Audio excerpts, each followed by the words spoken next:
안녕하세요, 더 리더입니다.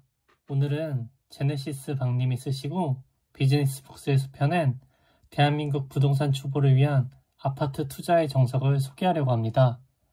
이 책은 제네시스 박님이 본인의 초창기 경험을 솔직하게 나눠주셔서 처음 아파트 투자를 하거나 자가를 마련하고자 하는 분들에게 굉장히 쉬우면서도 유용하게 다가갈 수 있을 것 같아서 추천드립니다. 대한민국 부동산 초보를 위한 아파트 투자의 정석, 제네시스 박, 비즈니스북스. 그때그때 필요한 집은 다르다. 아파트 투자로 배운 5가지 교훈. 원래 월세 집으로 이사를 하면서 아내와 함께 딱 2년만 고생하자고 했었다. 조금 힘들더라도 미래를 위해 더 많은 자산을 취득하고 불리고 싶어서였다. 처음에는 다소 버거웠지만 역시 사람은 적응의 동물인 듯하다.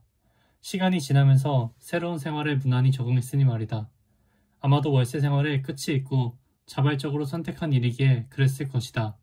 이를 통해 우리 부부가 배운 것은 다음과 같다. 첫째, 너무 많은 돈을 깔고 있지는 말자. 집을 통해 누릴 수 있는 혜택은 분명 많다. 그리고 이 역시 좋은 투자임에는 분명하다. 하지만 지나치게 많은 자산을 깔고 있음으로써 투자 기회를 놓친다면 결코 현명하다고 볼 수 없다. 지금 사는 집에 들어간 돈을 한 번 정도는 점검해 봐야 할 것이다. 둘째, 살고 있는 집을 세 주고 투자할 수 있는 시기는 정해져 있다. 아이가 학교에 들어가면 보통은 학교 문제로 이리저리 이사를 다닐 수 없다. 따라서 살고 있는 집을 세 주고 투자를 하고 싶다면 자녀가 없거나 아주 어릴 때 아니면 반대로 다 키운 후에 해야 한다. 셋째, 잠깐 임차를 해야 한다면 전세보다는 월세가 낫다. 내 집을 세 주고 나와 임차를 한다고 하자. 목적이 투자라면 전세보다는 월세로 해야 할 것이다. 그래야 그 자금으로 뭐라도 굴릴 수 있다. 물론 이에 대한 책임은 오롯이 자기 몫이다. 넷째, 월세라고 하더라도 무조건 들어가서는 안 된다. 어차피 월세니까 아무 곳이나 가자. 이래서는 곤란하다. 나 역시 월세집에서 나올 때 꽤 고생을 했다.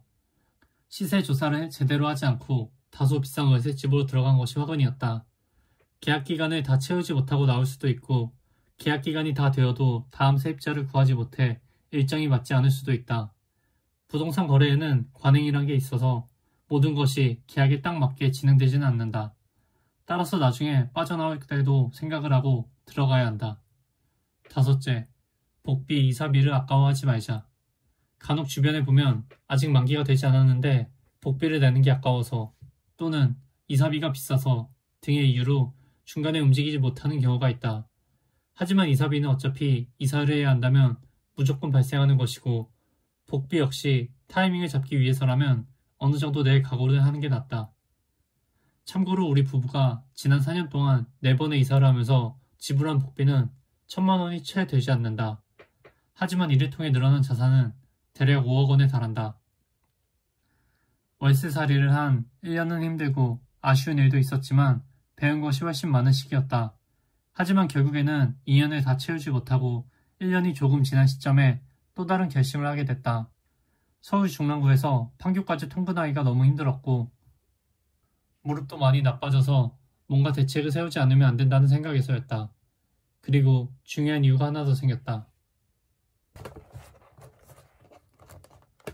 대한민국 부동산 초보를 위한 아파트 투자의 정석, 제네시스 박, 비즈니스북스.